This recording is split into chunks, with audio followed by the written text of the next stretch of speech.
작년에 저희 교회 팀들이 한국에 가서 한국에 어떻게 복음이 들어오고 그 복음이 어떻게 지난 100여 년 동안 한국 교회에 정착하며 성장했는가를 보는 아주 뜻깊은 여행을 했습니다.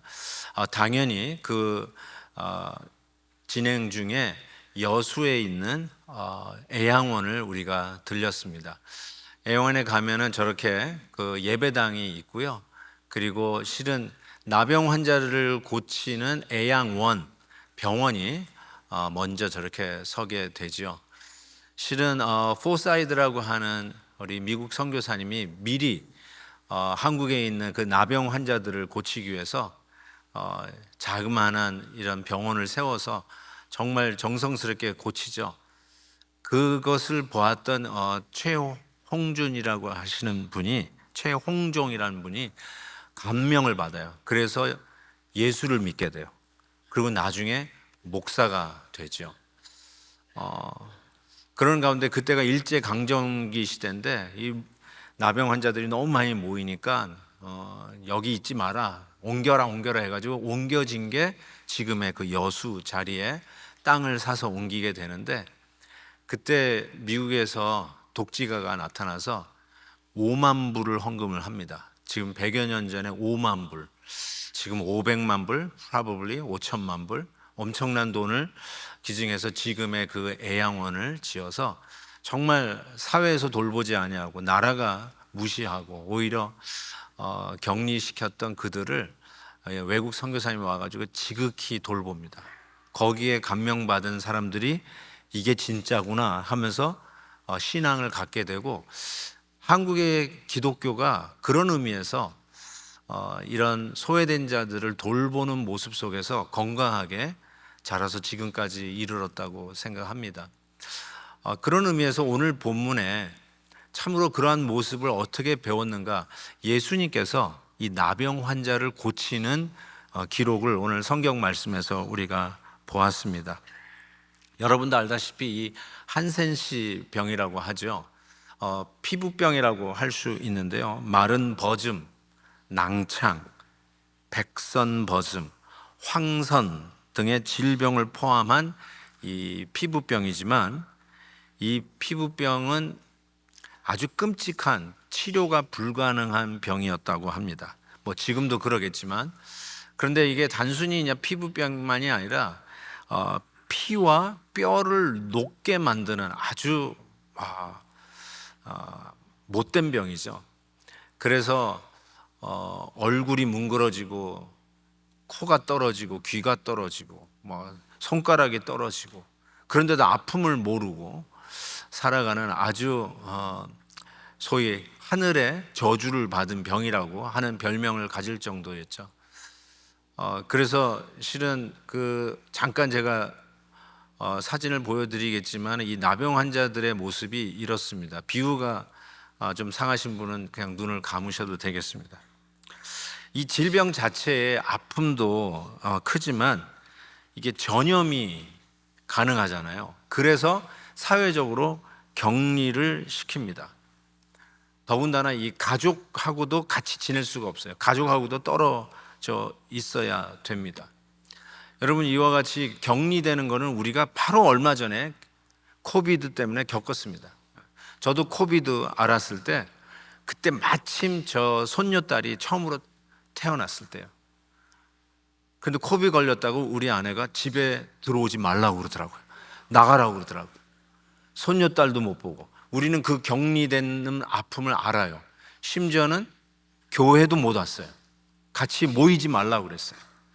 그럼 어쩌면 우리가 이게 격리된 모습이 그 당시에 이 나병 환자들이 겪었던 격리 현상, 아픔이었다고 할 수 있습니다. 거기다가 저렇게 병의 모습이 얼굴이 뭉그러지고 막 신체 부위들이 떨어져 나감으로 인해서 자기 자신을 볼 때 심각한 자괴감을 느꼈다고 합니다. 이와 같은 큰 병인데, 더 큰 문제는, 우리들이 알 수 없는 큰 병은 종교적인 문제도 있었습니다. 그게 무슨 뜻이냐면, 종교 사회에서는 예배드리러 나오는 것이 가장 중요한 일이었어요. 뭐 다른 어떤 임금들보다도 종교사에서는 이 제사장, 선지자들의 위치가 훨씬 더 존경받는 자리였습니다. 그런 입장에서 하나님 앞에 나가서 예배를 드릴 수 없다. 그 당시 유대인들에게는 회당에 가서 예배를 드릴 수 없다. 아주 치명적이고 죽는 거나 매한 가진 아픔이었다라고 생각을 합니다. 가족들로부터 격리되죠. 직장도 다닐 수가 없죠.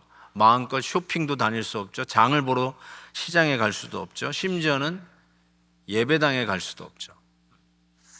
자녀들 못 보는 거는 둘째치고 하나님 앞에 나가서 예배를 드릴 수 없는 것은 그들에게 있어서의 어두움 중에 어두움이라고 이야기할 수 있습니다.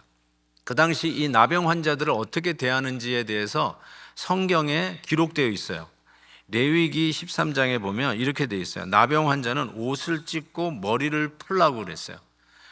낡아서 옷이 찢어진 게 아니라 멀쩡한 옷을 찢어야 됩니다. 왜냐하면 사람들을 보고 저 사람 왜 옷을 저런 걸 입어? 하고 알리는 거예요. 옷을 찢어야 돼요. 그리고 빗이 없어서 머리를 안 빗은 게 아니라 일부러 풀어 헤쳐야 됩니다. 저 사람은 왜 저래? 눈에 띄게 만들라는 거예요. 너희들이 나병을 앓고 있는 자라는 거를 알려야 되는 의무가 있어요. 그래서 옷을 찢고 머리를 저렇게 풀어 헤칩니다. 그리고 혹이라도 모를까 봐 윗입술을 가리고 이렇게 외칩니다. 부정하다, 부정하다, unclean, unclean 이렇게 외쳐요. 그래서 혹시 못 본 사람이라 할지라도 그 소리를 듣고 절대로 이 사람 근처에 갈 수 없도록 외쳐대도록 요구되어졌던 삶, 이들이 바로 나병 환자들의 삶이었습니다. 하나님 앞에도 가서 예배를 드릴 수 없다는 말은 이 나병이 아까도 얘기한 것처럼 하나님의 하늘의 저주를 받은 병, 이런 인식을 갖고 있기 때문에 하나님 앞에 갈 수 없었다는 거죠. 하나님의 심판을 받고 있는 현장이니까. 그리고 성경에서는 이 나병을 그와 같은 관점에서 하나님의 심판을 받은 사건들이 또 기록되어 있어요. 여러분도 잘 알다시피 모세의 누이 미리암이 하나님이 세우신 종 모세를 험담합니다. 구스 여인과 결혼했다. 뒤에서 가십을 해요. 그것을 하나님이 가만두지 아니하시고 미리암에게 나병을 줍니다. 그 사건이 기록되어 있어요. 또 잘 아는 엘리사 선지자의 종 게하시가 나만 장군이 나병을 고치고 돌아가는 길에 실은 선물을 많이 풀으려고 했는데 엘리사 선지자가 거절을 하죠. 근데 그게 아까워서 뒤쫓아가 가지고 그것을 조금 갈취를 하는데 그것을 하나님이 괘씸하게 보십니다. 그래서 나만 장군이 가졌던 그 나병을 게하시가 갖게 되는 일도 성경에 기록되어 있어요. 우시아 왕은 어떻습니까? 선지자, 제사장이 해야 할 일을 자기가 나서서 분향을 드리죠. 그래서 성전 예배의 질서를 깨어서 하나님이 우시아 왕에게도 나병을 줍니다. 이와 같은 사건들이 성경에 기록되어 있어요. 그래서 나병을 앓고 있다는 것은 진짜로 죽은 거와 마찬가지예요. 버려진 거나 마찬가지예요. 그 어느 곳에 가서도 마음 둘 데가 없는 것이 바로 이 나병이라고 할 수 있어요. 그래서 성경도 실은 이 나병이라는 것을 통해서 가장 잘 보여주는 것이 우리 죄인들, 죄를 지은 우리들의 모습을 가장 잘 보여주는 게 나병이라고 합니다. 자기가 이 죄라고 하는 병에 걸려 있으면서도 아픈 줄 모르고 문제가 있는 줄 몰라요. 마치 나병 환자들이 코가 떨어지고 눈이 빠지고 그래도 아픈 줄 모른대요. 그리고 격리되어 있어야 돼요. 실은 여러분 부부 사이가 격리되었다. 죄 문제 아닙니까? 부모와 자녀 사이도 뭔가 소원한 관계가 되었다. 왜 그럴까요? 죄 문제 아니겠어요? 우리들의 모든 이런 격리 현상들은 우리들의 욕심, 죄 문제가 결국 서로에게 섭하게 되고 좀 아픔을 갖게 되고 만나기 싫어지고 그러면서 가장 가까운 사람들도 격리가 되고 결국은 하나님과의 관계도 격리가 된 것이 바로 죄의 문제라는 것을 적나라하게 보여주는 게 이 나병의 문제라는 거죠. 그래서 성경은 우리 죄인들의 모습을 이렇게 완전히 한 문장으로 얘기하는데 우린 누구냐? 에베소서 2장에 보면 허물과 죄로 죽었다. 우리는 죽은 자나 마찬가지다. 죽어가고 있다도 아니고요, 죽을지도 모른다도 아니고 이미 완료형이야. 죽었다. We are dead in our transgressions and sins. 이 transgression이라는 영어 단어를 한국말로는 허물 이렇게 번역을 했잖아요. 그리고 sin, 죄. 죄는 우리가 어느 정도 우리가 이해할 것 같아요. 뭐 살인하는 죄, 또 간음하는 죄, 심지어는 마음속에 품은 시기, 질투, 이런 것들, 남을 얕잡아 보고 저 인간들 뭐 이런 식으로 자기가 제일 고향하고 제일 나은 척 착각하고 있는 이런 바리새인들이 주로 가지고 있는 죄, 그거 우리가 죄라고 알아요. 근데 허물은 구체적인 어떤 행동, transgression, acting out 하는 거죠. 행동으로 옮겨진 죄를 의미하면서 더 나아가서 종교적인 죄도 포함되어 있어요. 종교적인 죄라는 게 무슨 뜻이냐면 사회적으로는 그게 죄가 아닐 수 있어요. 근데 종교적으로는 그게 죄예요. 예를 들어서 어떤 교단은 커피를 금기합니다. 커피를 먹으면 죄예요. 우리 모두가 다 죄인이에요. 그렇죠? 커피 마시는 걸로 죄예요. 그러니까 사회 속에서는 괜찮다고 할지 모르지만 하나님 앞에서는 종교적으로 죄예요. 돼지고기 먹는 거 죄예요. 이렇게 음식 사회적으로 인식되지 않는 것이지만 하나님이 보시기에 죄인 것, transgressions. 그런 허물과 죄로 우리는 already dead. dying이 아니라 죽어가는 게 아니라 already dead. 그게 우리들의 정확한 모습이라고 이야기를 하는 것이죠. 실은 우리가 근사한 모습으로 오늘 예배당에 나와 앉아 있습니다. 그럼에도 불구하고 실은 우리의 진짜 모습은 허물과 죄로 죽은 자다라고 얘기하고, 병이 안 걸린 것 같지만 실은 나병에 걸린 나병 환자와 같은 증상이 우리에게 있다라고 하는 것이 성경의 고발입니다. 그게 우리들의 진정한 청사진이라는 것이죠. 저는 그 법정 소설이나 법정 드라마를 참 좋아하는데요. 이 존 그리샴이라고 하시는 분 아시죠? 이분은 크리스찬이기도 하신데 이런 억울하게 이렇게 누명을 쓰고 이렇게 감옥에 갇혀서 다시 재판을 받으면서 이렇게 풀려 나오는 이런 모토로 많은 작품들을 썼어요. 그 중에 하나가 이제 The Innocent Man이라고 하는 소설인데 이게 아마 영화화도 된 걸로 알고 있습니다. 거기 보면 실은 이건 소설이지만 실제 일이에요. 그 누구냐면은 롤링 그린, 죄송합니다. 런 윌리엄스라고 하는 이 야구 선수인데 이 오클라호마에서 처음으로 이 에이스라고 하는 그 팀에 스카웃이 됩니다. 그래서 정말로 6년 동안은 그의 인생의 전성기를 살죠. 그렇지만 6년 후에 다시 오클라호마로 돌아오는데 완전히 그냥 망가진 채로 돌아오는데 그의 서브스턴 어뷰스부터 시작해가지고 그의 생활의 질서가 깨어지면서 완전히 망가져서 퇴출돼서 집에 돌아오게 됩니다. 그래서 완전히 자기 인생을 저주하고 사는데 그때 그 동네에 한 살인 사건이 일어나요. 이 바에서 일하는 한 여인이 살해를 당해요. 그런데 그 살해범으로 이 윌리엄스가 지목을 받게 됩니다. 자기는 하지 않았어요.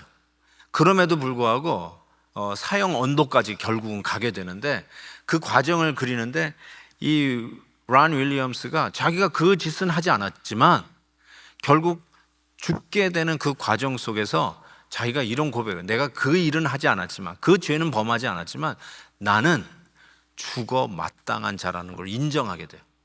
막 거품을 물고 자기 자신을 변호하고 싶어서 어쩔 줄 몰라 하는데 나는 그 일을 하지 않았다고 막 하는데 결국 죽음 앞에 섰을 때 나는 죽어 마땅한 죄인인 것을 고백을 하게 되더라고요. 상당히 심층 있는 우리 인간의 죄인들의 심리를 전 그렸다고 생각해요. 우리가 사회적으로 그렇게 악랄한 죄를 지었다 할지 아니더라도 누명을 써서 감옥에 갇혀 있고 죽어야 된다라면 그 안에서 우리는 결국 나는 어쩔 수 없는 죄인이야. 죽어 마땅해. 라는 거를 고백할 수밖에 없는 이 죄인, DNA가 붙어 있는 죄인이라는 거를 안다는 거예요, 우리가. 즉, 그런 의미에서 이 나병이 우리에게 보여주는 우리의 진정한 모습, 허물과 죄로 already dead, 죽었다라고 하는 이 선언은 우리는 피할 수 없을 것 같습니다. 그런데 이 나병 환자가 이런 상황 속에서 어떻게 already dead, 죽은 이런 상황을 극복해 가는지를 오늘 본문에서 이렇게 이야기합니다. 첫 번째로는 절박함으로 예수님께 나오게 됩니다. 12절을 다시 보시면 예수님이 지나간다는 걸 알고 예수님을 보고 엎드려 구했다, 이렇게 얘기했어요. 보고 엎드려 구했다. begging 했다는 거죠. 구했다라고 얘기합니다. 나병 환자의 그 선입견, 지금까지 제가 설명드렸던 그 선입견을 생각하면 감히 이렇게 사람들이 모여있는 그 앞에서 예수님 앞에 나와서 엎드려 구하는 것을 할 수가 없죠. 이미 만약에 부정하다 그랬으면 사람들이 거기에 들어올 수 없도록 막았을 거예요. 너 저리 가라 했을 거예요. 그런데 그런 거 상관없이 그 앞에 엎드려 구하기 시작했다는 것입니다. 이 말은 남들이 나를 어떻게 생각할까? 나에게 돌을 던지면 어떻게 할까? 아유, 저 나병 환자 저거 저리 가 하면서 나한테 욕을 퍼부으면 어떡할까? 이런 거를 생각할 겨를이 없어요. 우리는 소위 체면 문화 속에서 큰 사람들이잖아요. 그러면 남이 나를 어떻게 생각할까 항상 생각하잖아요. 체면 때문에. 그래서 하고 싶어도 꾹 참잖아요. 말을 하고 싶어도 안 하잖아요. 그런데 이 나병 환자는 지금 그럴 겨를이 없어. 남이 나를 어떻게 생각할까? 남이 나를 어떻게 해코지할까? 돌 던질까? 이런 걸 생각할 겨를이 없어요. 왜요? 절박하니까. Out of desperation. 예수님 앞에 나가는 거예요. 그분한테 구하는 거예요. 도움을 청하는 거예요. Out of desperation. 사람들이 나에게 눈살을 찌푸릴까 봐 신경 쓸 이유가 없어요. 지금 내 코가 석자라고. 내가 이제 죽게 되었는데, 여러분, 늪에 빠져가고 있는데 사람이 지나가는데 내 목소리가 너무 커가지고 저분들이 신경 쓰고 막 눈살을 찌푸릴까 봐 help 이러는 사람 봤어요? help! 내가 죽어가니까 제발 좀 날 살려달라고 out of desperation 구하듯이 나병 환자가 예수님 지나갈 때 그와 같이 외치고 있었다는 것입니다. 정말 건강할 때는 모릅니다. 아파봐야만 아는 게 있어요. 아프면요 더 이상 고상한 척 할 수가 없어요. 고상한 척을 할 수가 없어요. 저도 이제 수술 때 이제 지나가기 전에 이제 미리 수술 준비하면서 뭐 이렇게 좌우지간 뭐 바늘도 꽂고 옷도 다 갈아입잖아요. 근데 여자 간호사였는데 그분이 이제 준비를 시키면서 저한테 그러는 거예요. 옷을 벗으래요. 자매님인데 나 앞에서 옷을 벗으래요. 그래서 제가 everything? 그랬더니 everything 다 벗으래요. 그래서 이상하다. 나 여기 폐를 수술해야 되는데 여긴데 내가 산부인과 온 것도 아닌데 왜 다 벗으라고 그러니까, 그래서 내가 확신이 난다고 팬티도 벗어야 되냐 그랬더니 팬티도 벗어야 된대. 그래서 제가 그랬어요. 너무 당황스러워서 I'm a pastor.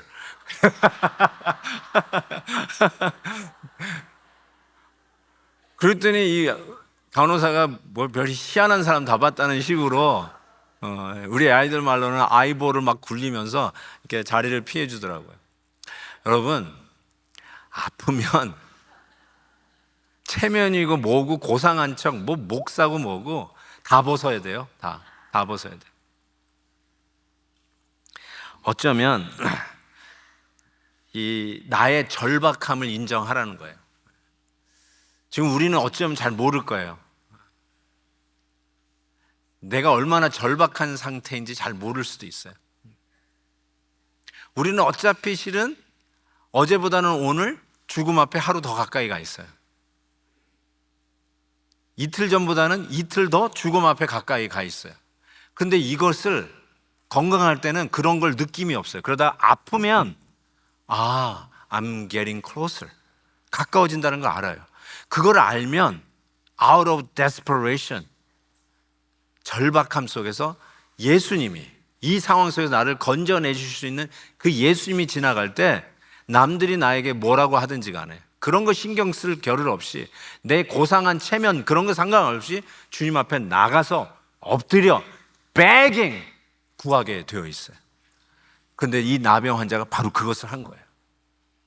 여러분, 그거 하는 것이 부끄러운 게 아니에요.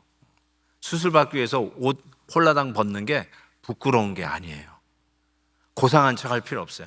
나의 이런 병든 몸을 인정하고 내가 지금 falling apart, 지금 죽음 앞에 더 가까이 가고 있는 나의 이 실존을 인정하고 죽음을 넘어 오늘 이 부활절에 부활하신 그 예수님 앞에 나의 도움을 청하는 그 자리에 나아가야 한다는 사실이죠.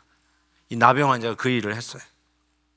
그리고 예수님께서라면은 틀림없이 나를 이 나병이라고 하는 이 함정에서부터 건져내실 수 있는 믿음으로 구했다고 분명히 믿습니다. 이렇게 얘기해요. 주님 원하시면 나를 깨끗게 하실 수 있나이다 라고 고백합니다. 주님이 나를 깨끗게 하실 수 있다라고 고백합니다. 이 깨끗하다는 말도 굉장히 주목할 필요가 있어요. 이 나병 환자가 주님 원하시면 나를 치료해 주실 수 있습니다. 낫게 하실 수 있습니다. 이렇게 얘기 안 했어요. 주님이 원하시면 나를 깨끗게 하실 수 있습니다. 저 이 말이 굉장히 의미심장하게 다가왔어요. 이 나병은 뭐 진물이 나고 아주 보기도 더러워서 예수님 앞에 나를 깨끗하게 해달라고 그렇게 얘기한 건가? 아니에요. 훨씬 더 그 의미가 깊다라고 생각합니다. 우리가 모양은 괜찮아 보일지 모르지만 실은 죄가 이래요. 죄는 훨씬 더럽습니다. 훨씬 냄새나고요. 구역질 납니다. 그래서 주님 앞에 나올 때 내 죄를 깨끗하게 해달라는 말은 정말로 의미 있는 말이에요. 우리가 깨끗해 보입니까?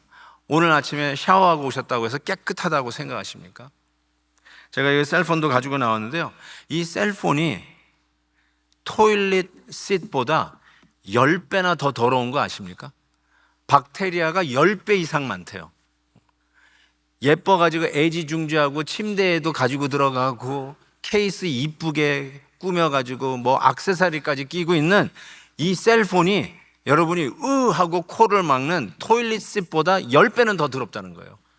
어떤 의미에서는 그것이 적나라한 나병이 갖고 있는 모습이에요. 우리들의 모습이에요. 겉은 번지를 하고 데코레이션 돼 있을지 모르지만 실은 우리 안에 가지고 있는 시기와 질투와 음란함과 가십과 이 모든 것이 실은 근사해 보이는지는 모르지만 훨씬 더 더럽고 깨끗이 씻겨야 할 죄라는 것을 분명하게 말씀하고 있는 것이죠. 정말로 죄는 이렇게 더러워서 우리의 영혼을 오염들게 하는 범인이에요. 그런데 이 나병 환자는 예수님께서 그 질병을 치료해 주실 뿐만 아니라 나의 이 어두운 죄까지도 깨끗하게 씻어 주실 것을 확실히 믿고 구했어요. 우리 주님께서 우리의 더러운 죄를 깨끗하게 씻어 주실 수 있는 오늘 이 부활의 주님임을 믿습니다. 꼭 그 요청을 하십시오. 오늘 그 기회를 드리겠어요. 요한일서 1장 9절에 우리 주님이 말씀 가운데 분명히 약속하셨어요. 만일 우리가 우리의 죄를 자백하면 그는 미쁘시고 우로사 우리의 죄를 사하시며 죄 용서하시며 우리를 모든 불의에서 깨끗하게 하실 것이요 라고 얘기했습니다. 이 나병 환자는 틀림없이 예수님을 주님이라고 불렀어요. 그냥 예의상 주인이라고 부른 게 아니라 정말로 내 영혼의 주인이시고 그분으로 인하여 내가 구원받을 수 있다는 확실한 믿음을 가지고 이 나병에서부터 나를 치유해 주실 뿐만 아니라 깨끗하게 해달라고 하는 요구를 한 것이죠. 정말 이 요구에 우리 주님은 반응하십니다. 아니, 응답하시는 것을 분명히 믿습니다. 기도의 능력, 저는 분명히 믿어요. 여러분이 기도한다는 사실이 나 혼자 그냥 무슨 묵상을 한다든지 아니면 무슨 잡념같이 생각하고 이런 것이 아니라 정말 하나님의 이름을 부르며 한 기도가 하늘에 응답되는 것을 분명히 믿습니다. 저는 이번에 여러분에게 제가 환상을 봤다고 그랬잖아요. 그래서 자꾸 물으시는 분이 있는데 제가 이제 수술해서 깨어나면서 환상을 본 거 오늘 말씀드릴게요. 그때 지금도 너무나도 뚜렷하고요. 참고로 제가 봤다는 환상이 뭐 절대적인 건 아니니까 너무 신경 쓰지는 마십시오. 그냥 제가 체험한 건데 너무 뚜렷해가지고 제가 그걸 읽고 싶지 않아가지고 챗 GPT한테 그려달라고 그랬어요. 근데 제가 본 것을 그대로 못 그리더라고요. 아무리 몇 번을 했는데도 못 그리는데 한번 보여드릴게요. 예. 저 안경 쓴 사람이 나고요. 예. 제가 이렇게 막 이게 성도들 앞에 설교를 하는데 예수님이 실은 저 위치가 아닌데 예수님이 옆에서 같이 이렇게 막 웃으시면서 격려하셨는데 성도님들이 우리 교회예요. 우리 성도님들이 막 저렇게 막 밝게 웃는데 그분들의 얼굴이요 하나도 안 잊혀져요. 그대로 이렇게 잘 보여요. 요대로 다 보여요. 요대로 이렇게 지금 보여요.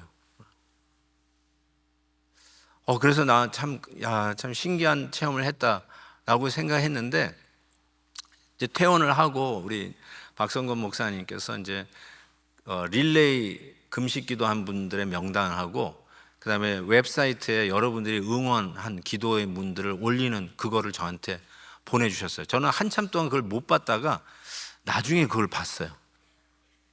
근데 그거 보고 너무너무 내가 놀란 거예요.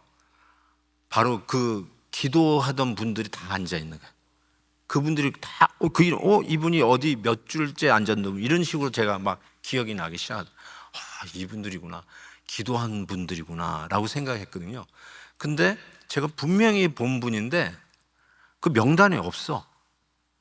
없네. 왜 그분은 그럼 왜 봤지? 그리고 이제 넘어갔어요. 넘어갔는데 그분을 이제 퇴원한 후에 조금 제가 회복이 되면서 식사 한번 하자고 그래가지고 시간을 내서 식사를 하게 되었어요.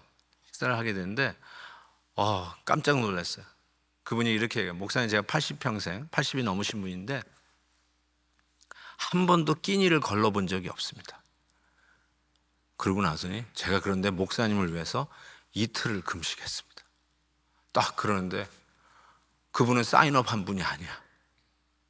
근데 그분의 얼굴이 있었거든요. 그분이 앉아 있었거든.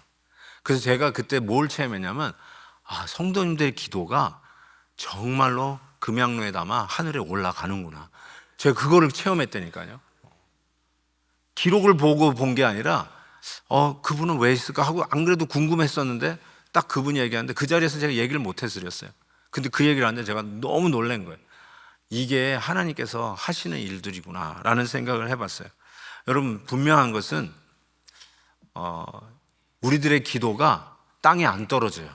하나님이 꼭 들어 응답하신다는 것을 제가 체험하게 돼요. 나가시면서 저는 봤냐고 묻지 마세요. 대부분 다 봤어요. 대부분 다 봤어.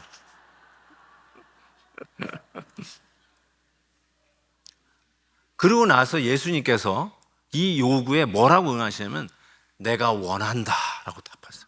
난 네가 깨끗해지기를 원한다 라고 하면서 제가 예수님의 터치를 인용부 안에 넣었어요. 예수님의 터치가 있어요. 저는 이것이 굉장히 쇼킹했어요. 왜냐하면 13절에 보니까 예수께서 손을 내밀어 저에게 대시며 이르시되, 이거는 정말로 놀랄 수밖에 없는 순간이었어요. 문둥병자들, 나병 환자들은 아무나 만질 수가 없는 거고 만져도 안 돼요. 그리고 본인도 달아나야 돼요. 자기가 부정하다 하면서 외치고 다니기 때문에 누가 그에게 접근할 수도 없고 만져지지도 않고, 자기가 아무리 아끼고 사랑하는 아내나 자녀라 할지라도 만질 수가 없어요. 그런데 이게 웬일이에요? 예수님께서 원한다 그러고 얼마든지 말씀 한마디로 천지 우주 만물을 창조하신 그 하나님 본체 되신 그분께서 그 병을 낫게 하실 수 있음에도 불구하고 그 모든 금기 조항을 다 깨고 이 문둥병자, 그 얼굴이 뭉그러져 가고 진물이 날 그 얼굴을 만지십니다. 터치하십니다. 터치. 나병 환자 입장에서 예수님이 자기를 만지고 있는 이 자체가 얼마나 충격적이었고 이 분이 도대체 누구인가를 다시 한번 생각하지 않으셨겠습니까? 깨끗이 씻은 후에, 깨끗하게 한 후에 만진 게 아니라요, 만진 후에 깨끗하게 되었다는 사실입니다. 주님은 우리의 더러움을 개의치 아니하시고 우리를 만지시는 분이세요. 수많은 사람들이 아유 너같이 더러운 놈 하고 우리를 피해 달아날지 모르지만 예수님은 사랑스러운 눈길로 우리의 그 더러운 죄를 터치하고 계시는 분이시라는 거예요. 그게 바로 성금요일, 지난 프라이데이에 예수님이 나의 죄를 대신 담당하여 십자가에서 못 박혀 돌아가신 사건이 그걸 상징해요. 터치하시는 거예요. 우리의 죄를 더럽다 하지 아니하고 당신이 다 가져가시는 그 은혜를 이야기를 합니다. 그래서 저는 우리가 어떤 죄를 이전에 지었든지 간에 그것이 아무리 여러분이 스스로 생각하기에 이거는 용서 못 해주실 거야 라고 하는 죄라 할지라도 예수님이 용서하지 못할 큰 죄는 없습니다. 그 죄를 씻어달라고 하면 우리 주님께서 더럽다 하지 아니하시고 문둥병자, 이 나병 환자를 만지듯이 만져주시는 사랑의 우리 예수님이라는 것을 깨닫게 하십니다. 우리를 만져주시는 그 주님이 있어요. 여러분, 어떠한 상처가 남아있든지 간에, 어떠한 아픔으로 지금까지 끙끙거리고 있든지 간에 아직도 잊을 수 없는 그것 때문에 늘 밤마다 악몽을 꾸는 일이 있다 할지라도 그것조차도 우리 주님 앞에 내려놓으시면 주께서 만져주시고 추하다, 더럽다, 핀잔하지 아니하시고 깨끗하게 씻어주실 것을 믿습니다. 그래서 이렇게 성경은 선언합니다. 히브리서 8장, 내가 저희 불의를 긍휼히 여기고 저희 죄를 다시 기억하지 아니하리라. 기억 안 하시겠대요. 이거를 시편에서는 상당히 시적인 표현인데, 동이 서에서 먼 것 같이 우리의 죄가를 우리에게서 멀리 옮기셨도다. 며칠 전에 달나라로 이 플로리다 나사 본부에서 로켓 아르테미스 2호를 발사한 거 여러분 기억하실 거예요. 한 3, 4일 됐나요? 그런데 어제 제가 뉴스를 봤는데 지구와 달 사이에 반 왔대. 반. 지구와 달 사이 얼마나 가까운데 그렇게 갔는데도 로켓으로 갔는데도 반 왔대요. 근데 태양은 얼마나 멀겠어요. 근데 하나님께서 이런 거예요. 동이 서에서 먼 것처럼 그렇게 우리의 죄를 옮겨버리시겠대요. 깨끗이 씻어 기억도 안 하시겠다고 말씀하시면서 우리가 하나님 앞에서 법적으로 깨끗함을 선언받았을 뿐만 아니라 끊어졌고 절연됐던 모든 관계가 예수 그리스도께서 우리의 죄를 깨끗이 씻어주신 걸 믿는 자마다 회복되는 것을 의미합니다. 그래서 여러분 묻습니다. 우리 주님께서 여러분의 그 죄를 깨끗하게 씻어주실 것을 믿습니까? 우리의 마음을 깨끗하게 정결하게 해주실 것을 믿습니까? 우리의 어떤 숨겨진 죄도 우리 주님 앞에 자백하면 우리 주님께서 깨끗하게 씻어주시고 이 부활의 영광으로, 오늘 다시 사신 부활의 영광으로 마치 확인 도장을 찍듯이 너는 하나님의 자녀다, 모든 관계에서 회복되어서 이제 하나님 나라의 자녀로서 살 것을 믿는다 하면서 도장 찍어 주실 것을 분명히 믿습니다.